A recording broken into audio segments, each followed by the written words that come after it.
I love you. I love you. I love you. I love you! So I'm a huge fan of this movie. I saw it for the fourth time the other night, but I know What? people have gone way beyond me. Yes. But for you, it's like this is the day. I think today, as we're recording this movie's expected to hit 200 million domestic, 300 million worldwide, but that's I not even the know. final count. And if people had predicted a few months ago that it would even hit that, people would say that's insane.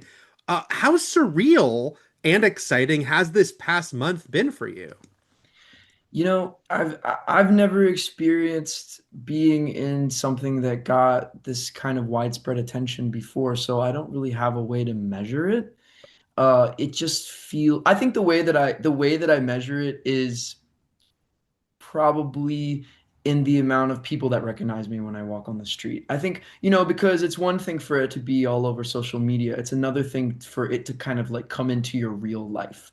So, in that sense, it's been wild. I mean, I feel like I got recognized a couple times, but in the last week or so, every single time that I have left my house, someone has recognized me for Obsession, and like I said, I'm just so honored that people are loving the movie. It's the coolest thing ever. Yeah, I think from your perspective, it's like you make this movie 2 years ago, and then it screens last year at TIFF, and it gets a really great response, and it sells to Yeah. Focus. I feel like with a movie of your size, that had to feel like a huge win in and of itself. So, what do you think it is now that it's been out there and got this reaction? What it is that is connecting hmm with people to this extent? People are going to see it again and again, and they're making sure to bring new friends along each time. That's the thing. That's what everyone's telling me is it's like I love the movie and then I brought my mom and then I brought my friend and then I'm hearing I brought my friend who doesn't like horror movies and they loved it. And like what a great compliment to all of the work that we all put into it.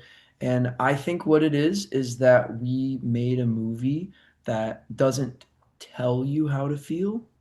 It mm, sparks conversation, a lot of conversation. And I really think that's what it is. Curry Barker is a genius, and he wrote the script that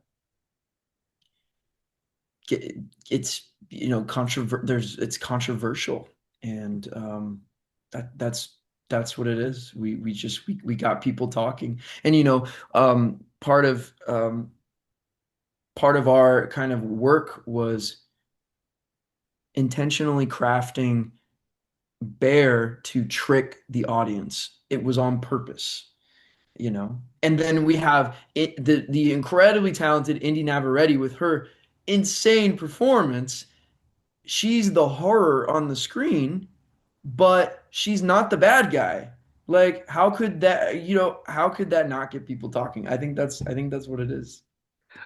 It's funny when I was in the lobby the other day scanning my ticket at the AMC Burbank. There Thank was a you. group. Yeah, you're welcome. There was this group of girls, and it was that thing of like one was bringing her friends, and another friend's like, "I Yeah, don't want to watch the trailers. I don't want to see trailers for horror movies."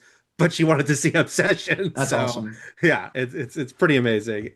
You talked about Curry. What were your first impressions of him? Because obviously you saw he wrote a great script, but he is coming off of mostly comedy shorts, and as low hmm budget as Obsession is, this was still way bigger than anything he'd done before. But to kind of use a cliche term, was it clear that he kind of had a vision? Absolutely.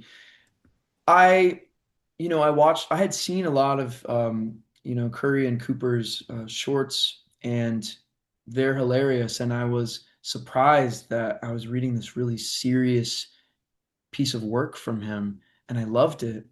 And we had all these conversations, and I loved the story. I had to be a part of it. But it wasn't until watching the edit that I realized also how hilarious the movie is.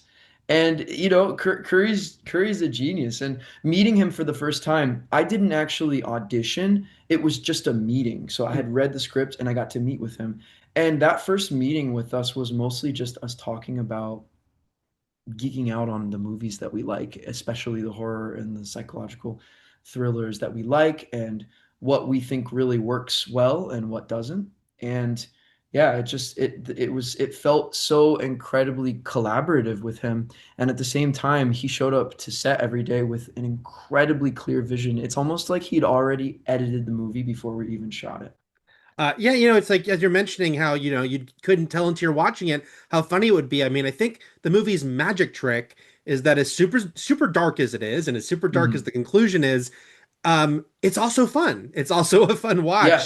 and it takes you on this ride, and I am curious when you were filming on set, how much discussion was there of the tone of it and sort of how to lean into or not lean into what was happening? The way I always see it is it's really up to the director to set the tone. Hmm. Um, and he does that with pacing, with the direction that he gives us, and also a lot of it is in the edit and the post production and the music and everything. So as an actor, when I'm on set, I'm not really worried about the tone. That's up to the director. The sets were so brilliant. They Hmm. were so beautiful. Props to all of the set art department, everyone. They all did such a great job that we were just kind of we were in it. And like most of the movie, it's like we're covered in blood and everything. I think like the props and the set and everything just kind of you just felt like you were already in it. And Hmm. we were really just the main focus for us, for the actors, was our characters and the story that we were telling and what our characters like experience and perspective was. The rest of it was up to the director, but he created an environment that made it so much easy and so much fun to just do our jobs. And we all had really great chemistry together. I mean, this was a really dark movie, so we had to keep it really light on set. And I think that for my character Bear, he's going through it. It's his own fault, but he's going through it the whole film. So I'm carrying around all this weight, and so I really think that like Indy, who was like having a blast, playing Nikki, and then Cooper and Megan and Curry and the crew, everyone, but them especially, they were just like helping to keep the vibes up, and we were just playing pranks on each other and joking and trying not to laugh and ruin the takes. I mean, it really was so much fun. I think for the rest of my career, I'm going to be chasing that kind of an experience on set. A great thing about even if you're making a low budget movie these days is that if anyone has a phone in their pocket, they can document. And you guys have had such good behind the Right? scenes footage, and it does look like you guys were having such a good time making it. We were. Let's talk about Bear, who is such a fascinating character, I think, because he is just a guy who he can't get himself to rise to the occasion. And I know you've talked about how, as indefensible as many of the things he does are, he's not all bad. And I agree. I mean, he begins the movie sympathetic. So was it interesting to play a guy who he's tested like this, but he ultimately fails that test? Yes. Um, Part of it is that I really had to make sure that I was not passing my own judgments on Mhm. him while I was playing him. Of course, he does some terrible things, but I couldn't be judgmental of him while I was playing him, or else, it wouldn't seem real. I think that Bear starts off as a guy who has very little confidence and he's probably depressed. I mean, clearly he's like popping his grandmother's pills and leaves them out on the counter. I mean, he's just kind of a screw up, you know? But there is something about him that is somewhat like, he has some charisma. He's kind of likable. Like you want to root for him. And that was intentional. We really wanted to make the audience root for him at first. And then, as he starts making all of these terrible decisions, while I was playing him, I just had to, because I knew how bad these things he were doing were. So the way that I did it was I would just say, okay, if I was him, all he's focused on is what he wants the most, getting and keeping the girl of his dreams at all costs. He doesn't consider how he's hurting other people. Yeah. So that brings the question, does that make him a villain? I think that yes, at some point, maybe super early on, or at some point in the movie, absolutely, he's like the worst person ever. But what I'm loving is that where in the movie that point is the biggest topic of debate, and it's not for me to say. I don't know. All I can say is that how do you measure a villain? That's up to you, you know. But Mm-hmm. he's certainly the villain. Um, yeah. Yeah, you and Indy are both so terrific together, and I'm curious, just what was it like playing off each other, especially in those moments where she's doing these things like screaming, Hmm. "Stay in bed," and Barrett's completely unnerved, but he doesn't know how to react. So was that interesting for you to figure out how to play that? It was easy because I hadn't seen a lot of this. Indy and Curry rehearsed all of these big performance things without me. So it was a really fun experience to be able to see these things for the first time while we were filming. And Indy's just so incredibly talented that all I had to do was just react to what she did. And it was so much fun to just be in the moment. And there were definitely a few times where she surprised me. And sometimes, like, I was like, whoa, like my reaction was very real, and those made it into the movie. But then sometimes it was so crazy that I just broke and I like laughed or I went like, but that wasn't what I was supposed to do. But that's always fun. I remember being a little bit annoyed that I didn't get to see these things before because like I want to know everything. I want to know exactly how things are going to be. But it was the right move to let me experience that on the day for the first time. And gosh, like Indy was the best scene partner. Yeah. Is there a moment that really jumps out as far as like the Yeah. surprise? Yep. I have one. I think I've said this before, but there's a scene. It's the scene where um, she says, "I'm your freaky Nikki," and then does this the smile.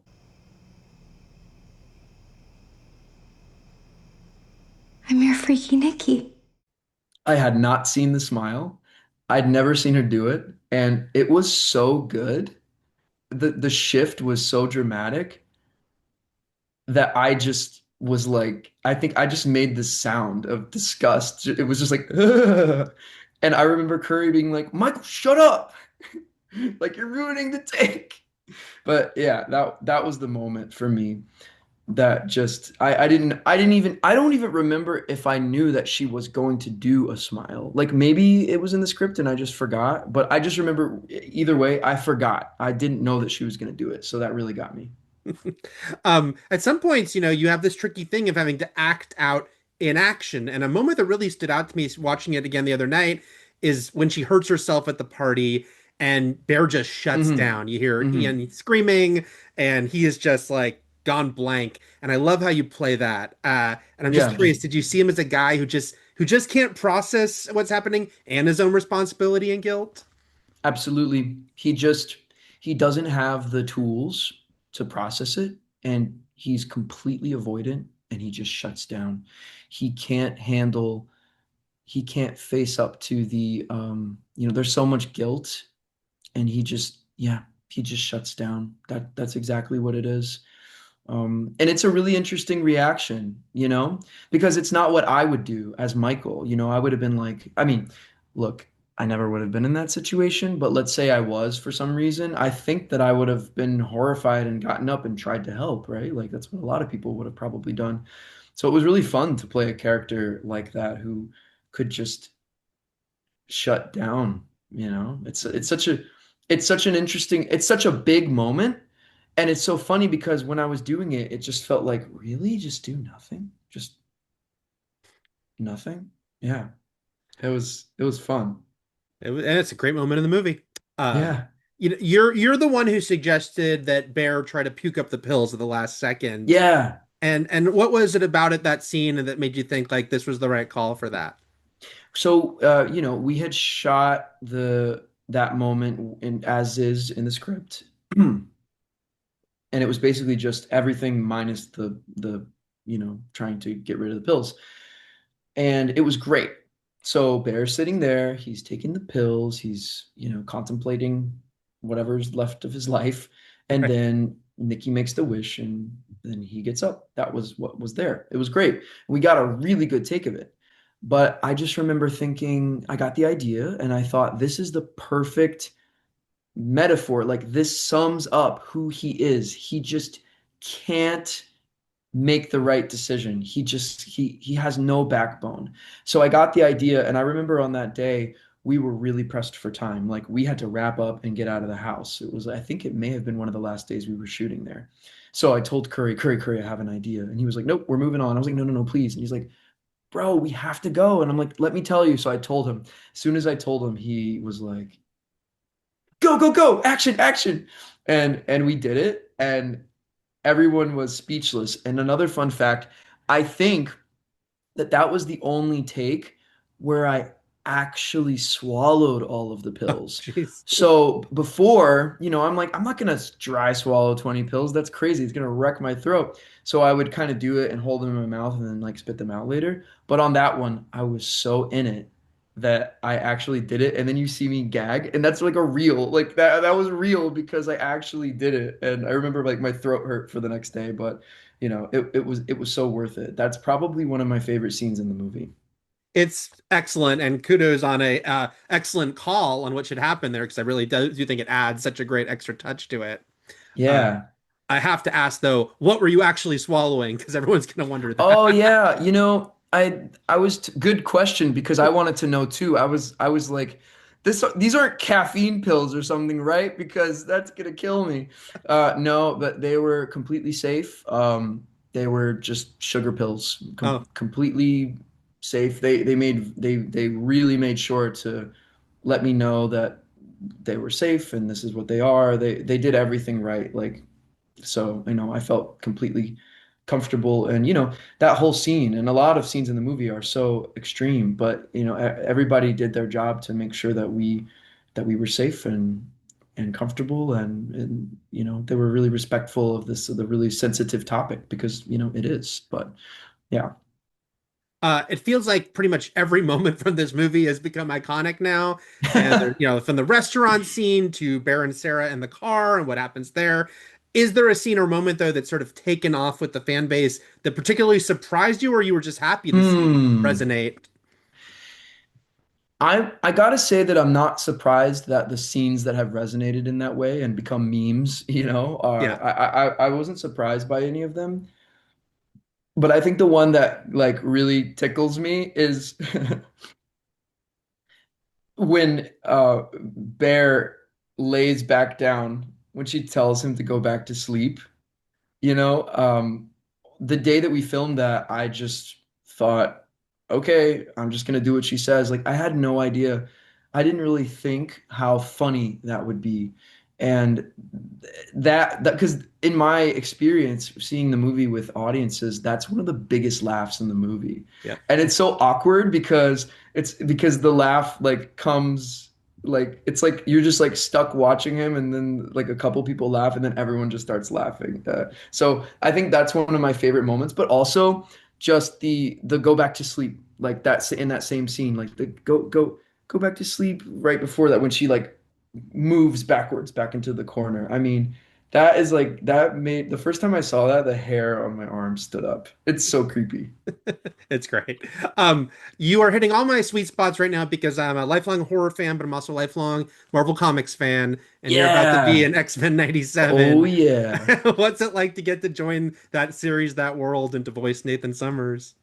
It is unbelievable. So the X-Men were my very first superheroes. Oh, I think, when I was really young, probably like 10, went to Blockbuster or a bargain bin and got the 2000 X-Men movie and I watched it and I fell in love with the characters and every month I was a different character. First I was Wolverine and then I was Cyclops and as I got older I realized wow I really connect to the themes of the X-Men.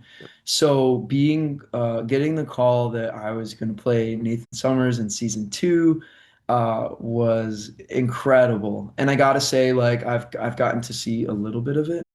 It's so good. It's coming out really soon, and I know that people are gonna love it. I'm absolutely thrilled and honored to be a part of such a beloved, franchise. So I'm very excited to see that. And then as we're getting near our end time here, I do want to ask you with obsession about I'm a lifelong Valley boy. I was very happy to see many local spots in this Yeah, movie. Is it a trip for you to see that all the places you guys went to shoot your little yeah. movie have now become fan destinations? Yes, I drove by the diner recently and saw a line, and I mean that's so cool. You know, it was so cool to be able to shoot a film just like in, around like kind of neighborhood, like because I live not too far away, and that was awesome. And because I'm so used to flying all over the country or all over the world to film things. Uh, yeah, I mean, it's great. It's really good. And like a lot of the locations don't exist anymore in the film as Yeah. well. So that's just wild to think. But yeah, more than anything, I'm just glad that we got to shoot a movie in LA. Like I remember during the time we were shooting, I think it was one of the only productions like going in Wow. LA. And now, we're kind of seeing an uptick, which is just great. hmm Yeah, I'd happened to watch a YouTube video last year Mhm. about the closing of that music store I and know. Wayne's World and all of I that. And then when I know. saw it in the movie, I go, "Oh my gosh, This- We were the that's like they closed right afterwards. During the press junket, someone I have it somewhere brought me like a ruler from with their business on it, and I was like, oh man, this is such a cool relic, you know. I'm so glad we got to shoot there.